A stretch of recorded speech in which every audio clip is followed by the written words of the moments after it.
Am I knitting right? Are you knitting wrong? Wait. Can you even knit wrong?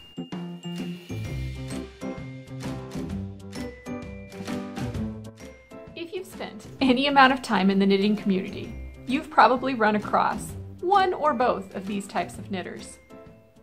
The knitting Nazi. What are you doing? That's not how I learned to knit.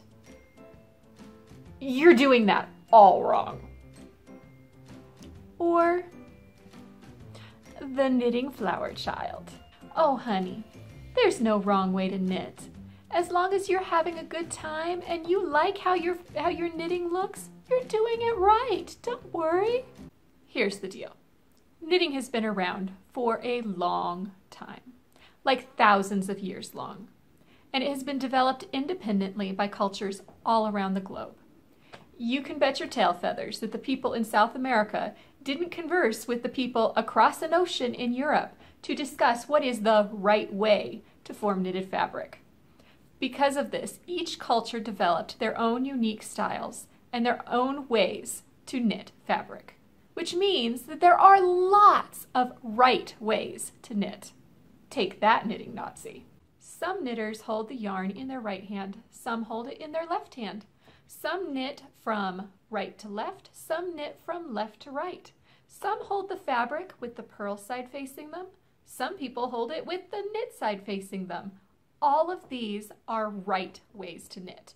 What matters is the results of the knitting. So what are the correct results? The correct results for knitting are when you produce a knitted fabric that you intended to produce, or when you are able to reproduce a knitted fabric that a pattern designer wanted you to produce. So, if you are able to create the same pattern using a different style from the knitting designer, or from your Aunt Sally, or even the knitting Nazi in your knitting group, you are doing it great. You are golden. You are knitting right.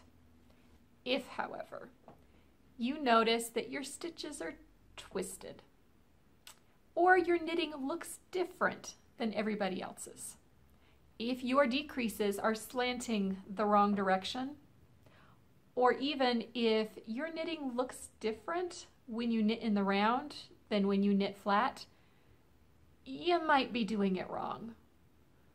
So sorry. Well, shoot. What should I do now? No worries, you might just need to tweak your knitting style a little bit in order to get the correct results. Most knitting patterns are written under the assumption that you're going to knit in one of two ways that are most common in the English-speaking world: English or continental. If you choose to hold your yarn in your right hand, then you knit English. Congratulations! If you choose to hold your yarn in your left hand, then you knit continental. Did you know that? When you knit in either of these two styles, the stitches lay on the needle in the exact same way and produce the same fabric, which is why most people consider this the correct way to knit. And there are tutorials all over the internet that'll tell you the right way to form knit stitches and purl stitches using one of these two techniques.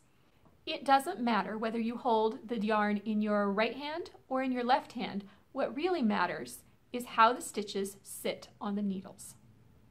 Depending on how you scoop the yarn or how you wrap the yarn around your needle, it will determine where the leading leg of the stitch sits on the needle, in the front, which is closest to you, or in the back, which is away from you. By default, when knitting in English or continental, the leading leg of the stitch will always be in the front of the needle, closest to you.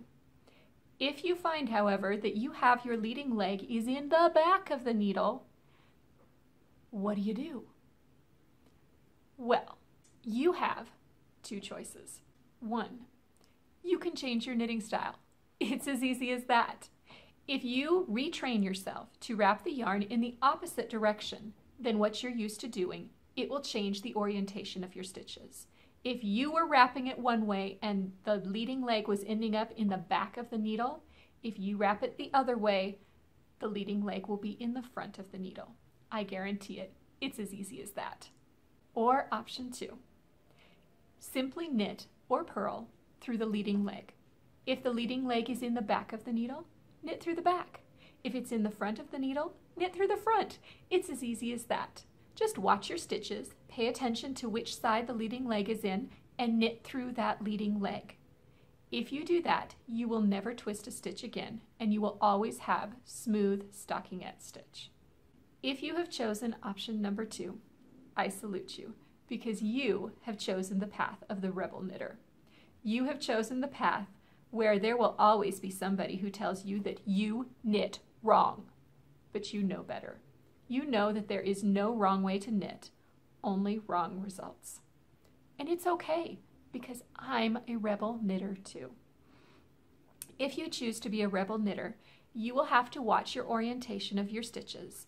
You will have to pay attention to the patterns, because you may have to reorient stitches or change the leading leg from the back to the front or the front to the back in order to execute stitches in the correct way to get the correct results. But you know what? Every knitter has to do this. This is what is going on with all of the fiddly bits when a pattern tells you to slip, slip, knit. You are changing the orientation of the stitches so that the leading leg is in the back, so you can knit through the back loops of those stitches without twisting your stitch. But you, my dear knitter, already know this. You now understand leading legs and trailing legs. You understand twisted stitches and how to fix them. So the next time you meet a knitting Nazi who tells you you're doing it wrong, you can calmly say, nope, it's all good. There's no wrong way to knit, only wrong results.